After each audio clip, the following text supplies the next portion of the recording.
Hi, I'm Madeline James, and this is the 11th part of my world building guide series for creating an Earth-like fantasy world. I will have part 1, landmasses and plate tectonics, linked in the description if you want to start there. But in the last part, we mapped our global biomes. This part 11 and 12 will look at ores and mineralogy to include major rock distribution, ore deposits, resources by technological era, and gemstones. This part specifically will focus on a detailed look at the rock cycle and rocks and mineralogy in general, as well as mapping our past orogenies and shallow seas, and creating our major rock type distribution map. This will give us enough information to proceed with mapping ore deposits and considering where different resources would be accessible depending on technological era in the next part. One of the main resources I'm utilizing for this step is the Minerology 2nd edition by Dexter Perkins of the University of North Dakota. I'm also pulling from a number of other resources, which will be detailed either throughout this part or in the resources section in the corresponding blog post. Also, a huge shout out to geologist Nikolai Hersfeldt of the Worldbuilding Pasta and geographer RossBayGeo, as he is known on YouTube, for their feedback and advice on this project. It's been invaluable. But let's get started. So first we need to lay out a few definitions and relationships before really getting started. Elements, think of the periodic table, are substances that can't be further broken down into other substances. These are like carbon, oxygen, etc. Minerals are formed by single or combinations of elements such as quartz and diamond. Minerals are the foundation for everything, our fuel, our soil, our building materials, the very ground we walk on, all the way down to the bedrock. Minerals, as defined by Perkins, are natural crystalline solids that generally form by geological processes. They must also be elements or compounds with a well-defined chemical composition. Now, rocks are a bit difficult to find, but they are essentially hard things we find in the ground. These are mainly made of one or more minerals and/or organic compounds like limestone and granite. But it also includes non-minerals or mineraloids like obsidian, fuels like lignite coal, and soil materials like opals. Now, considering rocks and minerals can seem very complicated and overwhelming at first glance, and don't think I'm going to reveal any new insightful perspectives that will greatly simplify everything for you. Sorry. But it can help to take a step back and think about the Earth's elements. The majority of Earth's mass, more than 98%, is made up of only 8 elements, with the percentages in the crust versus the mantle being a bit different. In the crust, 74% is composed of oxygen and silicon, and the next 24% being composed of aluminum, iron, calcium, sodium, potassium, and magnesium. So you might ask, how does such a limited diversity of elements result in the huge spread of minerals and rocks that we find on Earth? Well, let's talk about the rock cycle. The rocks that make up Earth's crust are constantly being transformed, and their components recycled via physical changes to form new kinds of rocks. This process is called the rock cycle, and is what gives us the 3 main types of rocks, which I'm sure you've heard of: igneous, metamorphic, and sedimentary. Now, igneous rocks are formed from magma, rocks and minerals that have been melted. We should understand where magma comes from, though. Beneath the crust of the Earth is the mantle, which is mostly solid rock. Despite the heat, the immense pressure it is under keeps it solid-ish. This rock does move slowly due to heat convection, like a slow-moving liquid, but there is only a small amount of actual magma in the mantle, as it is a solid rock and not a liquid. In certain areas, especially divergent boundaries, something called decompression melting occurs, which is where the pressure reduces enough to allow the extremely hot rocks to melt into magma. Near the surface, we mainly find this magma at mid-ocean ridges and subduction zones, as well as a smaller amount at continental rifts and hotspots. Igneous rocks can be generally categorized into volcanic or plutonic rocks. Volcanic rocks, not necessarily from volcanoes, are extrusive, meaning they cooled and crystallized above the surface. Plutonic rocks are intrusive, meaning that they crystallize beneath the surface, and we can find both fairly prevalently at the surface. While extrusive rocks form at the surface, they tend to be shallow and fairly quick to erode away. Uplift and erosion will bring plutons to the surface, which will take a longer time to erode. When it comes to ore deposits, plutonic and intrusive deposits are the most critical, We will get to that later though. So within these categories, extrusive and intrusive, igneous rocks are further classified by their silica content. Although some argue on the exact percentages, we get the four main categories: felsic, intermediate, mafic, and ultramafic. The felsic end has mostly light-colored minerals and is high in silica, potassium, and sodium, and the ultramafic end is entirely dark-colored minerals and is high in iron, magnesium, and calcium. The felsic end also has a lower melting point, while the ultramafic end requires much higher temperatures to melt. So, felsic rock contains 65% or more silica and contain light minerals like feldspar and silica, aka quartz. Intrusive felsic rocks are typically granite, and extrusive felsic rocks are typically rhyolite. Here I have a sample of granite, if you can see that. And I have a sample of rhyolite.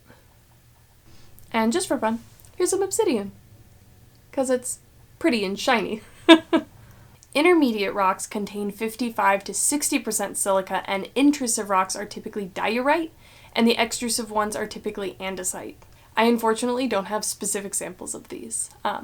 But mafic rocks are low in silica, about 45 to 50%, and are rich in iron and magnesium. Intrusive mafic rocks are gabbro, and extrusive mafic rocks are basalt. I do have a sample of basalt here. Ultramafic rocks are the lowest in silica, 40% or less. As intrusive rocks, these are mainly peridotite, or olivine, and as extrusives are normally comatite. Ultramafic rocks are mainly found in greenstone belts, which we will get to more later. Another important note, which we will get to more when we talk about hydrothermal ore deposits, is that mafic and ultramafic magma forms closer to the mantle, while mafic magma tends to form higher in the crust. And there is a correlation between the silica content of magma and the types of volcanoes that form and the type of volcanic eruptions you see, which is entirely relevant to this guidepost, but I find it interesting. A point of further research for you if you are interested in that. But a bit more on our main extrusive, or, cooling at the surface, igneous rocks. So basalt is the most abundant igneous rock made of mafic magma that forms deep in the crust. Basalt makes up most of the uppermost oceanic crust as it forms at mid-ocean ridges. It is also found at hotspots and ridges, sometimes creating huge flood basalt provinces. Small amounts can also be found at subduction zones. Now, andesites are the most abundant after basalt, and they form from cooling intermediate magmas. They are commonly found in island arcs and at continental margin subduction zones, especially more shallow subduction zones. But you also find some at continental rifts or hotspots. Now, rhyolites are the least abundant and are made from felsic magma, which forms higher in the crust. Rhyolites can be found in continental areas around the same places as the other two, but are most abundant at hotspots, and to a lesser extent at continental rifts and subduction zones, particularly steeper subduction zones. Plutonic or intrusive igneous rocks make up a larger part of the crust than volcanic ones, but they are mostly far beneath the surface, such as forming the cores of most mountain ranges. For our purposes, we mostly care about the areas that this intrusive rock has been exposed or brought to the surface, which is most likely to be in Precambrian shields and younger mountain belts.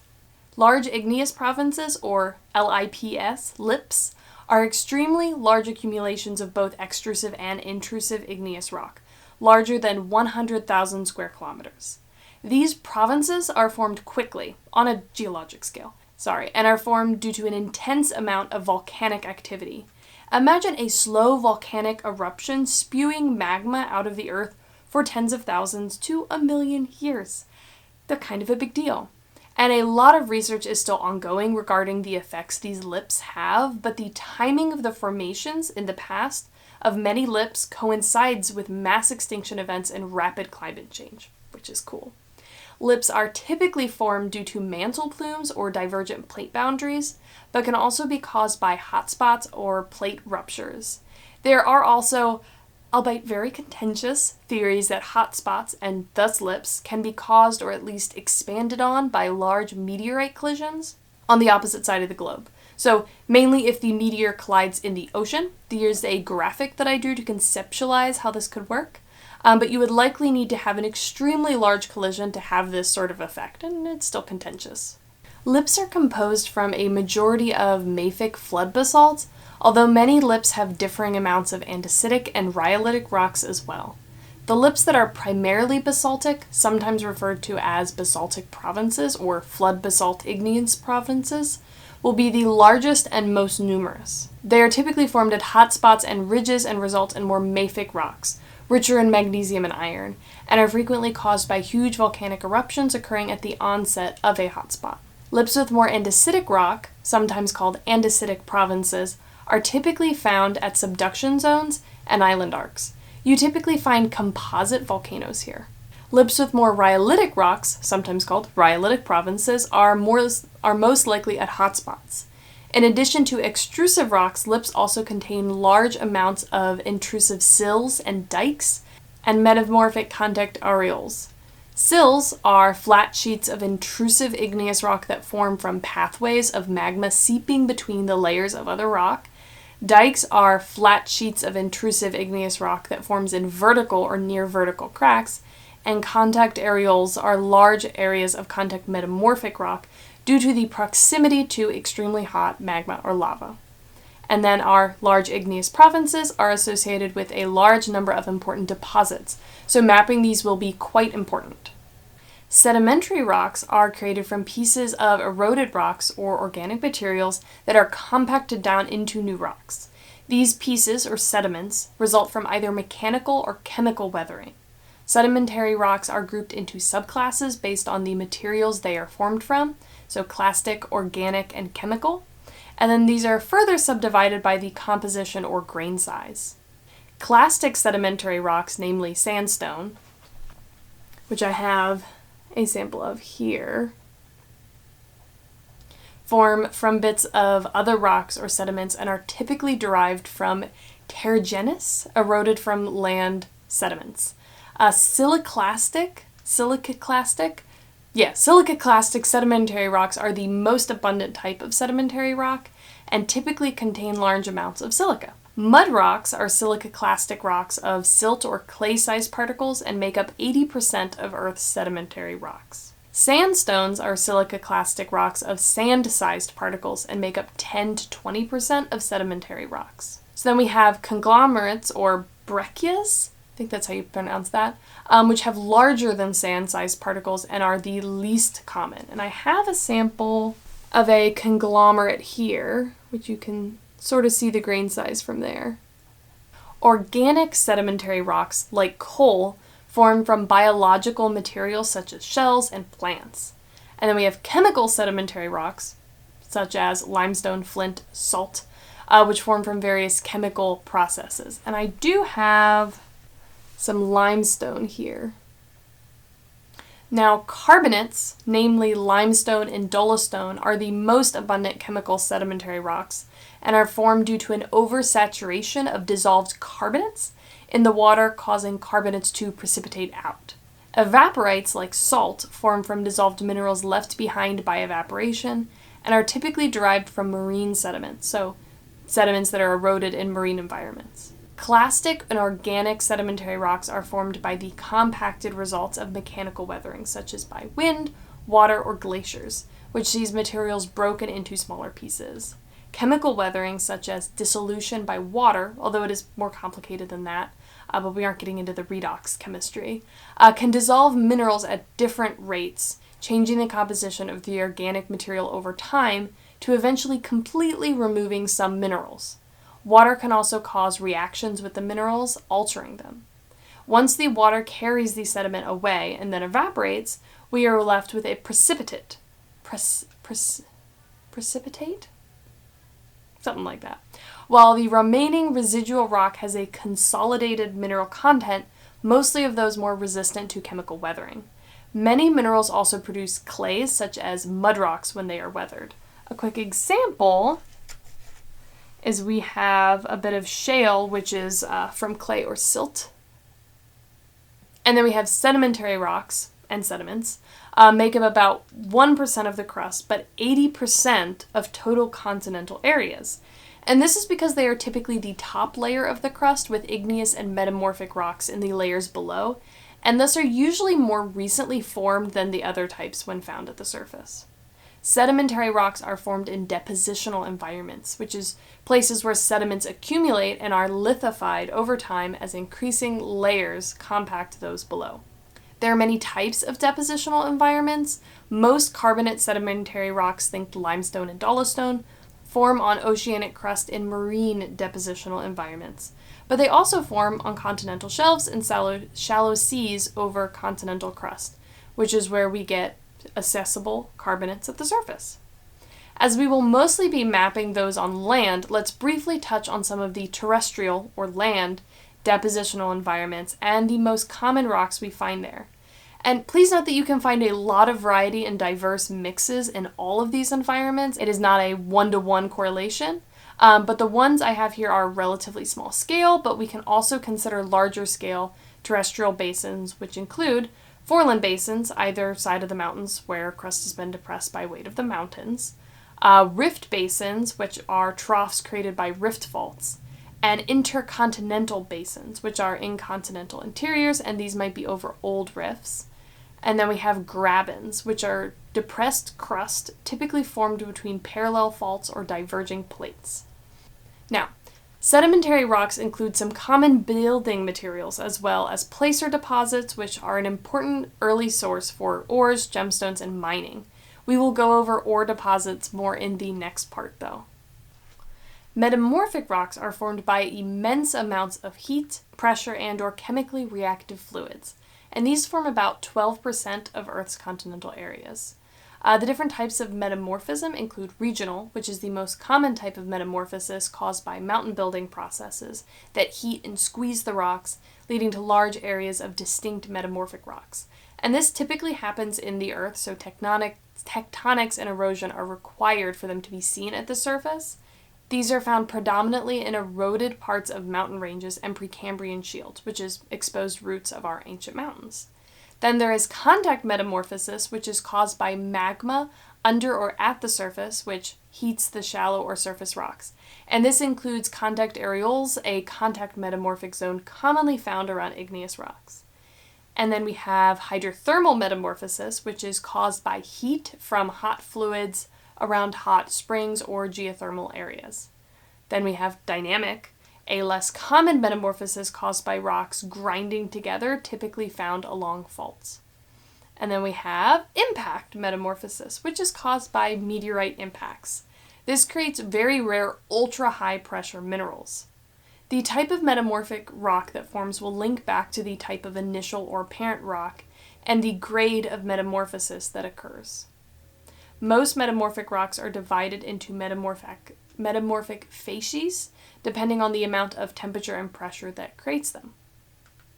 Pressure and heat will increase the deeper below the surface we go, but different areas will generally be hotter or cooler at equivalent depths, which gives us this triangular shape of the facies. And we can identify a few distinct sequences of rocks that develop in different metamorphic environments as a gradient of low pressure or lower grade rocks at the surface to higher grade or higher pressure rocks deeper in the crust. So let's take a look at those gradients. So a normal geothermal gradient, which is typically a contact metamorphosis, is a mid-temperature sequence normally seen with the compression of converging plates. So starting at the surface, this gradient is slate, phyllite, schist, gneiss, migmatite. And an example of this is the Himalayan mountain range.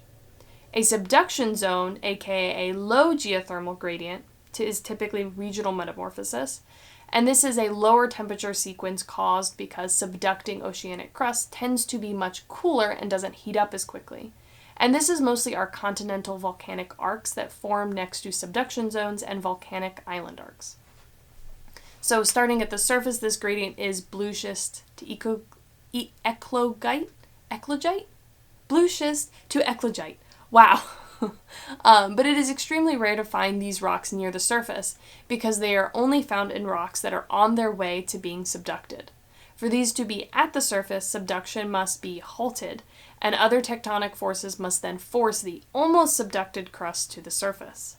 There are a few rare places where this has happened on Earth, such as the Franciscan complex, but a volcanic region, aka a high geothermal gradient, which is typically contact metamorphosis, is a higher temperature sequence occurring in volcanic areas.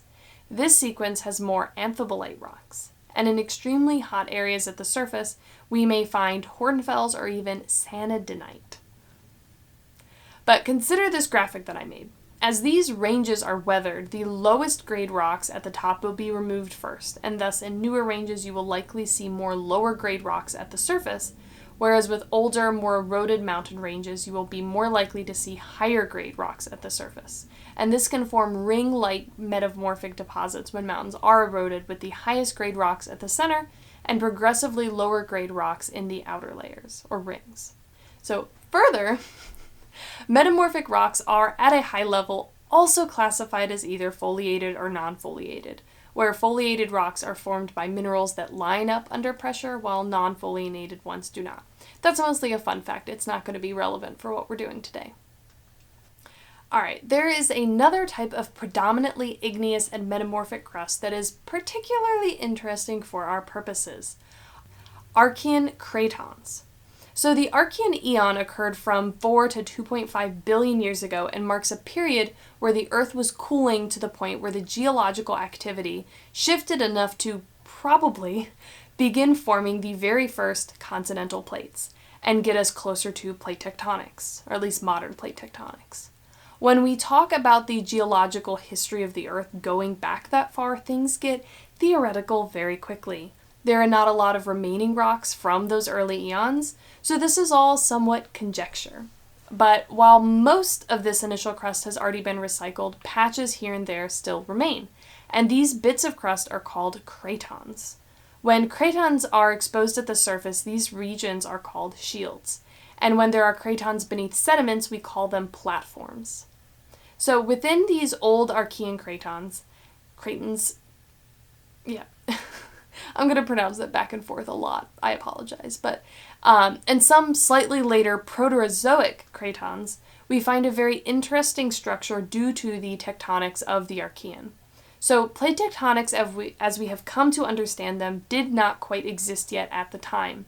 And at this time, the mantle was much hotter than it is today, so there wasn't much in the form of stable subduction, but instead, we mainly saw a horizontal displacement of crust, or sagduction.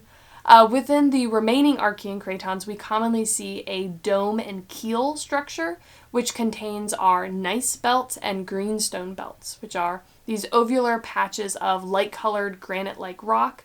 It's a TTG gneiss suite of tonalite, trondhjemite, and granodiorite in a web of darker, lightly metamorphosed igneous and metamorphic rocks. This dome and keel formation can be seen on satellite views of the Pilbara Craton in Western Australia. But because the planet was so much hotter in the Archean, a lot of the rocks formed in this period are very distinct. The igneous portions of the belt are predominantly made up of basalt and comatite, which is ultramafic, mostly made of the mineral olivine, high in iron and only formed by magma much hotter than we see today. The only comatite that we see on Earth is from the Archean period, when the planet was hot enough to make these rocks. Where the basalt was lightly metamorphized, we find greenstone, which unsurprisingly is green. But greenstone belts are also great sources of gold, nickel, copper, zinc, and most notably, banded iron formations. Before we map out our major rock types, there is a quick mini-map we want to make. So in this guide series, we know our current tectonic boundaries and our active orogenies, as well as a set of older mountain ranges that was active before the last supercontinent. It would benefit us to also know some locations of extremely old, possibly entirely eroded mountain ranges, and where there were shallow seas over continental crust, back when the sea level was recently the highest. Now, if you are one of those weird G-plates people, and I only say weird because I cannot fathom using G-plates, it just blows up my mind, even though I've watched a lot of videos on it, props to you. But you already have a tectonic history and can extract all of this information and more from that. You will likely be able to make much more detailed maps here because you have exact information to pull from, but that is certainly not necessary for creating these maps. Okay, so let's get started with mapping our orogenies. So first, let's fill in what we already know. So go through and add your active orogeny zones where you have mountain building at active boundaries. And these are mainly going to be your convergent plate boundaries. And now we're going to add inactive orogenies. And these will be placed where you have old, partially eroded mountain ranges where these are not currently active boundaries. And next we're going to add in extremely old, possibly eroded mountain ranges. These will not be noticeable on an elevation map, at least probably not on a global scale, but will be important when it comes to mapping the rock types found at or near the surface. So past orogenies will get added as patches or disconnected belts in areas where the rocks haven't had a chance to be recycled yet, likely continental interiors and places far from active tectonic boundaries. So about 80 to 90 million years ago during the Cretaceous period, sea levels were roughly 550 feet higher than they are today. I have a map here that you can reference. But this meant that any continental crust lower in elevation than what we would call 550 feet above sea level today would have been covered in shallow seas. Once sea levels dropped again, these areas would be accessible at the surface, which is where we mainly find marine-forming rocks, namely marine carbonate rocks. An example of this is the Western Interior Seaway, which ran roughly north to south across all of North America. As plate tectonics are slow, your land masses would have been fairly recognizable 80 to 90 million years ago. So if you compare the map of Earth in the Cretaceous with modern elevation maps, you will find a few observations. Newer mountain ranges were mostly still high enough to be above sea level, but less extensively than they would be today, as those mountains have continued to build higher since. Older mountain ranges have eroded and used to be at higher elevations compared to sea level, and thus would have been further from shallow seas. Some of our newest orogenies might have been entirely absent and or below sea level before. Some of our past orogenies that were mapped in the last step may have been less eroded in this time and could have been partially above sea level. There are obviously more differences and exceptions, but these are some good patterns that we can follow. Now we can go through and map our past shallow seas by referencing your elevation maps. You should really just be squinting at this because, again, this was such a long time ago, and your orogeny maps, and shrink your land masses based off these patterns. Newest mountain ranges could have been mostly or entirely below sea level.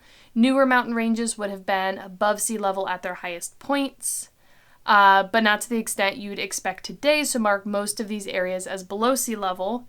Inactive orogenies would have been higher, so mark more of those areas than would currently be below 550 feet as above sea level.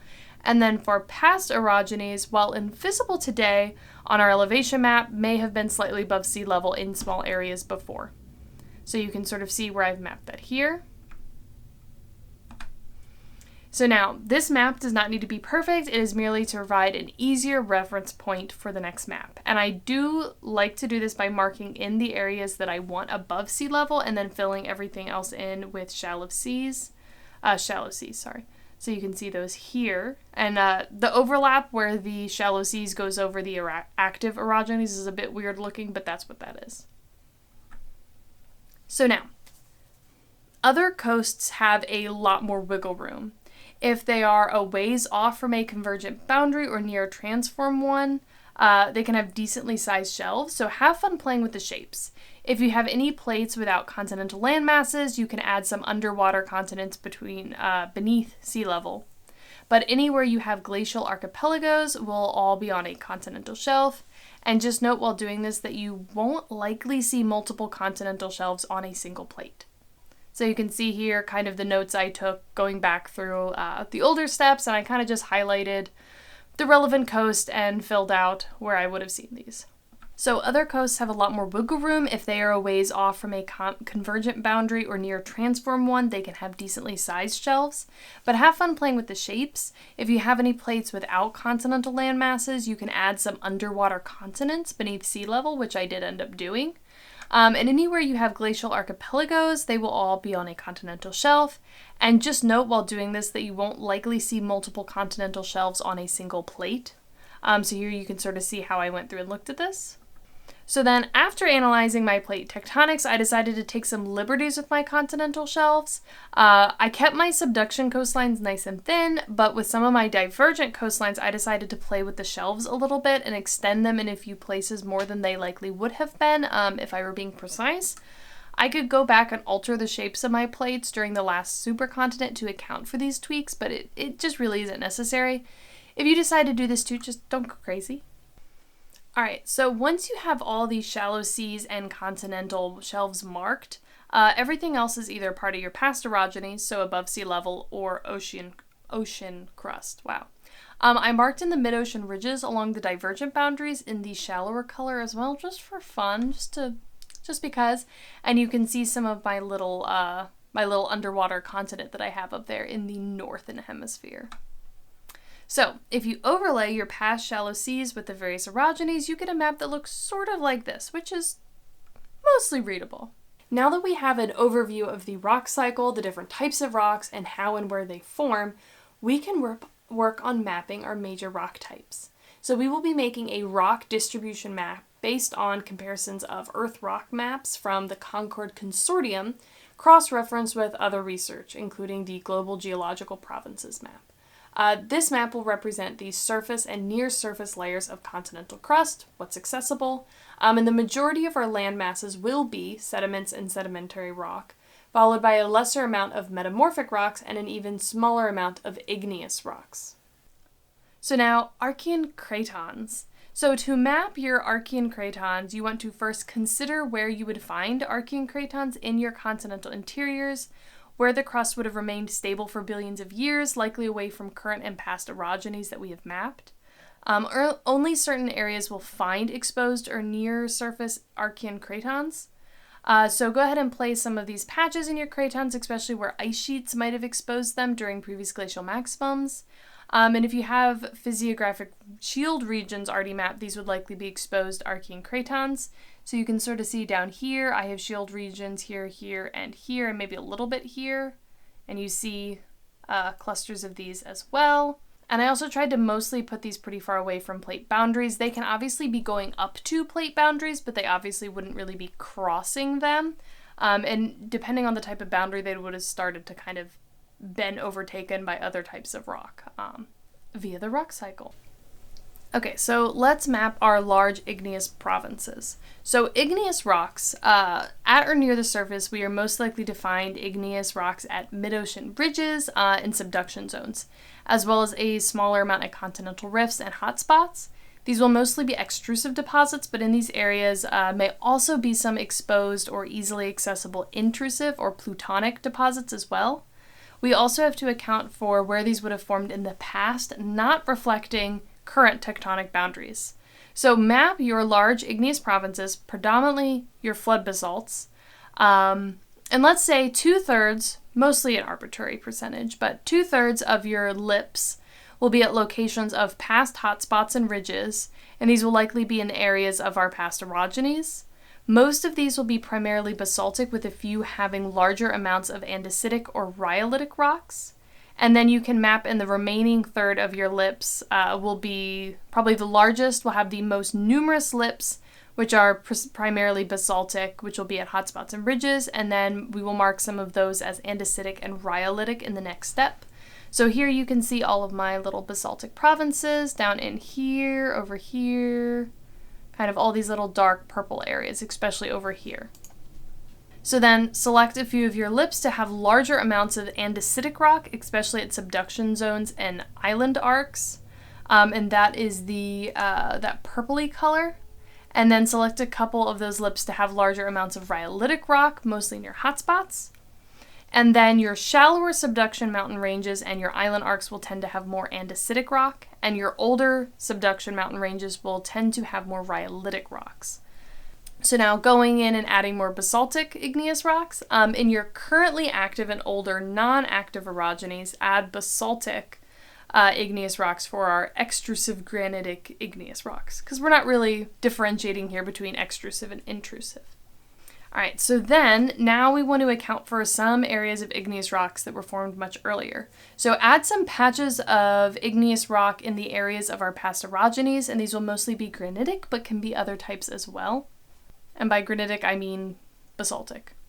So now for metamorphic rocks. So we want to add metamorphic rock in these areas. First in the shield regions, for example, around our Archean Cratons, so you can see that here. And then some in mountainous areas, including active, inactive, and past orogenies. And here is adding those metamorphic rock around our current orogenies. And here it is adding it around our past orogenies. And then we want to add a bit of metamorphic contact areoles in and around large igneous provinces. So I have that added in here as well.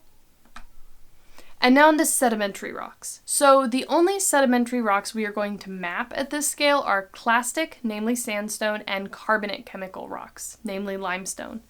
Please note that we will replace some of these areas with patches of sediments in the next step and some of the other ones we've already mapped, because remember, around 75% of our land surface will be sediments or sedimentary rocks. Where it makes sense, cover up other rock types that have already been mapped. And while I've not done so here, you can also add little bits of sedimentary rock in your mountain ranges, but I just assume that they are there in small amounts when needed later on, but it could be helpful to actually put some of those in there so that you remember they're there.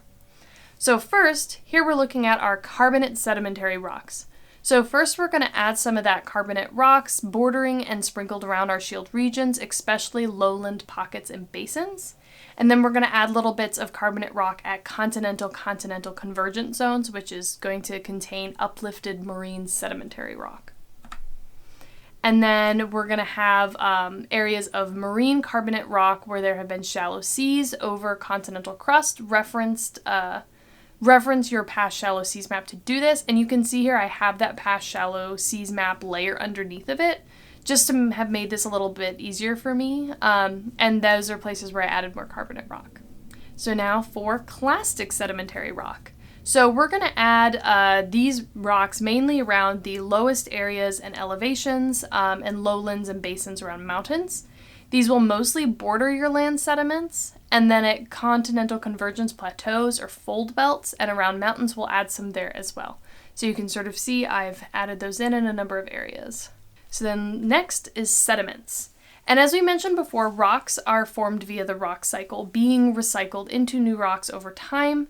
And we find rocks at every stage in the cycle across the globe, and that includes sediments that have not been formed into actual rock yet. So first we are going to have our land and terrestrial sediments. So we will find large areas of land sediment in relatively low-lying areas where eroded sediment would collect. These are commonly found in patches in your sedimentary rock and or around metamorphic rock. These are going to be our terrestrial sedimentary basins, namely our foreland basins, which are found on either side of mountains where crust have been depressed by the weight of mountains. Rift basins, which are troughs created by rift faults. Intracontinental basins, which are continental or in continental interiors. These might be over old rifts. And then our graben, which is depressed crust typically formed between parallel faults or diverging plates. And then also your continental shelf, continental crust that is below sea level, this will be covered in land sediments that have eroded off the terrestrial surface and made their way into the water. And if you don't have this map, just skip this. It doesn't really matter, but it creates a cool looking map. So then our ocean and marine sediments. All ocean that is not continental shelf will mostly just be ocean sediment. If you have ocean topographics, their areas along your mid-ocean ridges and divergent boundaries will be basaltic igneous rock instead of ocean sediment. And if you skipped mapping continental shelf land sediments, feel free to skip these too. I mostly reference the other map, but I kind of like looking at this because it's a cool map. We're here for cool maps, right? Alright, so this is our final terrestrial major rock distribution map. And here's the one including marine as well. So now this is optional, but I like to add in my ice sheet borders to one of my maps just to make it clear where these rocks are likely to be covered in by ice sheets. It's hard to see, but there's a little gray line across here and up across here where my ice sheets are. Now that we have our major rock type distribution map and a good understanding of the rock cycle and major rock types, In the next part, we can map our ore deposits and consider resources by technological era, and map our gemstones for a bit of fun. But if you've enjoyed this video, please like, comment, and subscribe, and I also have a Ko-fi if you want to support the channel. I also run a world building Discord that is semi-private, but if you are really into world building, fill out a request or send me a request in the Contact Me form on my website and I can send you an invite link. But thank you so much for watching. I've had a ton of fun making this video. I really, really like rocks, if you can't tell. And I will see you in the next one.